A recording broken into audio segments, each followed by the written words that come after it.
pace set. Thanks, Nick. Called in, and they're off. Racing away for the 34th running of the My Pension Expert Melling Chase. This £250,000 Grade 1 over 2.5 miles, and 3 horses pretty much in the air together over fence number 1. Jonbon out wider from Protectorat, and to the inside of the pair of them are Matata, and they are rather take each other on. They've got quickly away from El Fabiolo as they come to jump fence number 2. Perhaps just about Protectorat with the call, but it's very tight. Matata to the inside and Jonbon out wider from the pair. Now Fabiolo just in behind the others as they go out over the open ditch at fence number 3. So on settling down, it's Protectorat now by a half a length over the inside running Matata as they jump over the 4th. Wider is Jonbon, winner of no less than 17 of his 21 career starts and looking for back-to-back wins in the Melling Chase. He's trying to become the 7th dual winner of this contest.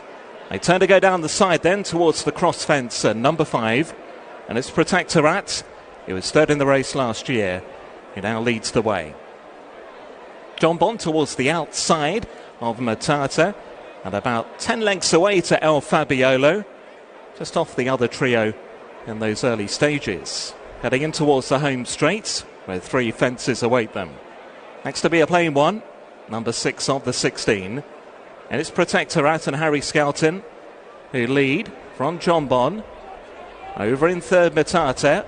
El Fabiolo now closing up on the others as the pace has just slowed a little bit perhaps. Now towards another open ditch, the 7th. Protectorat over in front by about a length to Jonbon in 2nd and Nico de Boinville to the outside of Matata. And the spotted cat for Paul Townend on board Al Fabiolo as they run between these 2 fences up the home straight and approach fence number 8, which will be the last of the 16 in a circuit's time. Jonbon to the outside of Protectorat, and Jonbon's gone on for the first time with just over a lap to go. So it's Jonbon, the 9-time previous Grade 1 winner and 3 times the previous winner here at the national meeting, that leads the Melling Chase field with a lap to go. From Protectorat in 2nd. And then back in 3rd is Matata. El Fabiolo closer than he was, but still last off the 4. They're about to go through their starting point shortly and head out into the back straight once more. It is Jonbon. Jonbon leading by a length over Protectorat. Matata wider now from him. And then El Fabiolo as they raced away towards fence number 9. Jonbon at it now, leapt it well. Little untidy perhaps there from El Fabiolo in the final position. Now quickly to another plain one, number 10. It's Jonbon, 2 lengths now from Matata and Protectorat. Then El Fabiolo out this next plain obstacle. Matata perhaps in a little close. No damage done though. On they race towards the next fence over on the far side.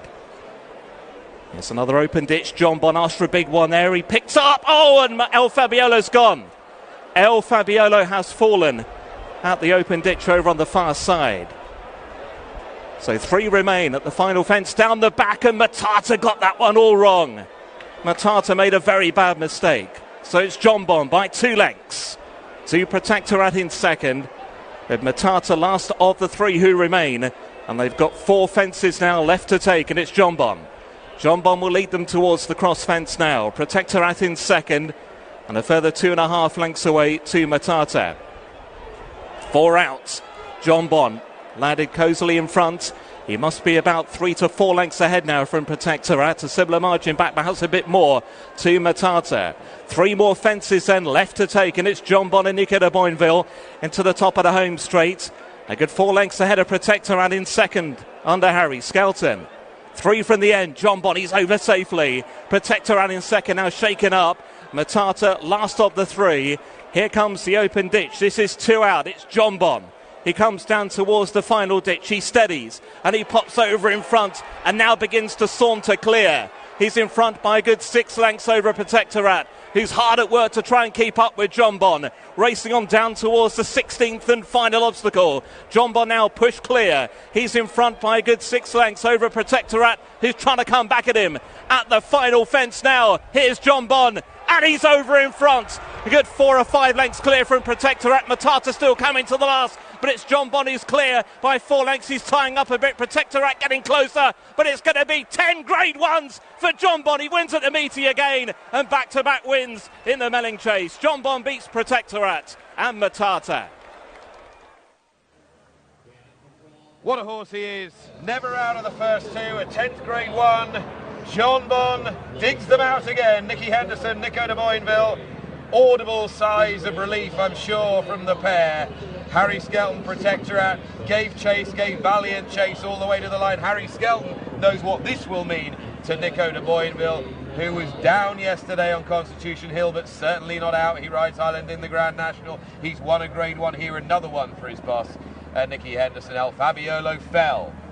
He is a horse who is just prone to calamitous jumping errors. He is up, and likewise his rider, Paul Town and Lisa O'Neill. Yeah, that is good news to hear, because early on El Fabiolo was not jumping with any fluency, and ultimately he paid the price for that. But Jonbon here joining them as we pick them up down the home straight, looking for a nice stride, just shortens up in and tight to it, but there's no question about it. This horse is back-to-back winners of this race, Nick, but for me this trip just tests him. It just tests him. But an aggressive front-running ride, Mark, as well. Well, we had a few different leaders from the early stages of the race, but with a circuit to go, Jonbon picked it up.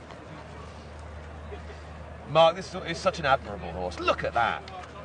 And that is where Jonbon said yes, and El Fabiolo under pressure said no. Yeah, it was a crunching fall, wasn't it? He feared the worst the way he went down, but thankfully he's up on his feet. But we remember from the Cheltenham Festival last season, he made that bad mistake early on. He fell on his rear appearance at Leopardstown. That's always been in his armoury, unfortunately, and that's stopped him progressing. But it's a crunching fall, wasn't it? They've been asked the same question, the two horses. Yeah, I thought exactly the same initially when I first saw it. I thought one picked up, and it was just too long for him. El Fabiolo, obviously from the early stages of the race, was absolutely mowing fences out of it.